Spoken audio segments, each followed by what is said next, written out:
Hello friends, இந்த வீடியோவில் நாங்கள் கடந்த வாரத்தில் எங்கள் ஸ்கூலில் ஆன்டி ட்ரக் கிளப் சார்பாக ஒரு பிடிஏ மீட்டிங் அரேஞ்ச் பண்ணியிருந்தோங்க.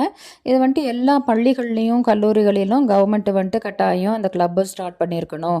அது மட்டும் இல்லை, மக்கள்கிட்டையும் மாணவர்கள்ட்டையும் நீங்கள் அந்த போதைக்கு எதிரான அந்த செயல், அதாவது பதாகைகள் ஏந்துறது இல்லை ஊர்வலம் போகிறது, இந்த மாதிரி ஏதாவது ஒன்று நீங்கள் நடத்தி அவங்களுக்கு வந்துட்டு விழிப்புணர்வு ஏற்படுத்தணும் அப்படின்னு சொல்லியிருக்காங்க. அதில் ஒரு பகுதியாக நாங்கள் பிடிஏ மீட்டிங் அரேஞ்ச் பண்ணியிருந்தோங்க. அதில் நான் வந்துட்டு ஸோ ஒரு 1.5 2 ஹவர்ஸுக்கு இருக்குங்க. அது வந்துட்டு இந்த மீட்டிங்கை கண்டக்ட் பண்ணணும். இது போதை ஒழிப்பு மட்டும் இல்லைங்க, குழந்தைகளுடைய பாலியல் துன்புறுத்தலுக்கு எதிராக நம்ம எப்படியெல்லாம் ரியாக்ட் பண்ணலாம், எப்படியெல்லாம் கவர்மெண்ட் நம்மளை குழந்தைங்கள ப்ரொடெக்ட் பண்ணுறது அப்படின்னு சொல்லிட்டுலாம் நாங்கள் எக்ஸ்பிளைன் பண்ணியிருந்தோம். அது மட்டும் இல்லை, மாணவர்களுடைய அந்த நல்ல ஒழுக்கத்தை பற்றியும் நம்ம வந்துட்டு வற்புறுத்தணும் இந்த மீட்டிங் மூலமாக அப்படின்னு சொல்லிட்டு அதை பற்றியும் நாங்கள் சொன்னோம். ஸோ அந்த ஒழுக்கன்றதை வந்துட்டு நம்ம ஒரு நாளில் நம்ம பேசி முடிச்சிட முடியாதுங்க. டெய்லியும் நம்ம அதை மாணவர்கள்ட்ட நம்ம இம்ப்ளிமெண்ட் பண்ணிகிட்டே இருக்கணும். அப்போ தான் அந்த ஒழுக்கம் அவங்களுக்கு கொஞ்ச நாள் வரும். அதுவும் இந்த காலகட்டத்தில் அவங்க எல்லாருக்குமே தெரிஞ்சிருக்கலாம் மாணவர்கள் எப்படி எல்லாம் மாறியிருக்காங்க அப்படின்னு சொல்லிட்டு. ஸோ அவங்க வழியிலே போய் தான் நம்ம கொஞ்சம் கொஞ்சமாக அவங்க மாற்ற முடியும்.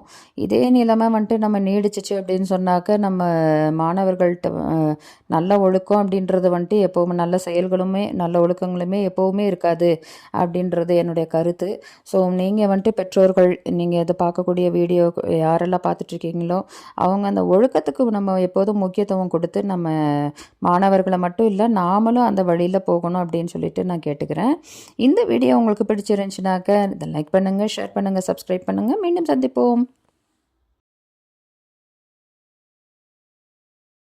சமூகத்தில் அதிகம் பாதிப்புக்குள்ளாகும் குழந்தைகளுக்கு வன்முறையும் பயமும் மற்ற வாழ்வை அழிக்க கடமைப்பட வேண்டும். ஓகே, ஸோ ஒரு குழந்தைய வந்துட்டு நீங்களே பாருங்களேன், அப்பாவோ அம்மாவோ டெய்லி சண்டை போட்டுட்டு இருக்கீங்க, இல்லை டெய்லி அந்த குழந்தைய திட்டுறீங்கன்னா அந்த குழந்தையுடைய மனநிலையே பாதிச்சிடும் இல்லைங்களா? ஸோ அதோடைய வளர்ற சூழ்நிலை பாதிக்கும். ஸோ அந்த மாதிரி இருக்கக்கூடிய குழந்தைகளுக்கு அவங்க நல்லபடியாக வளர்வதற்கு, மனநிலை நல்லபடியாக இருப்பதற்கான ஸ்பேஸ், இடத்தை நம்ம உருவாக்கி தர வேண்டும். சரிங்களா?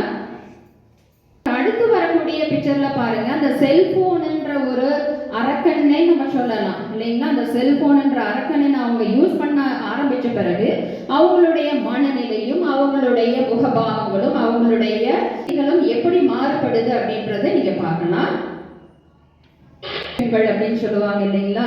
ஸோ தலை நிமிர்ந்து நடக்கணும் அப்படின்னு சொல்லுவோம். ஆனா தலை நிமிர்ந்து நடந்த சமூகம் இப்ப திரும்ப தலை குனிஞ்சு நடந்துட்டு இருக்கு. எதனால? செல்போன்னால. எங்க பார்த்தாலும் எப்ப பார்த்தாலும் செல்ல நோண்டிட்டே தான் இருக்கிறாங்க இல்லைங்களா? எப்போதும் தலை குனிஞ்ச மாதிரியே தான் இருக்காங்க.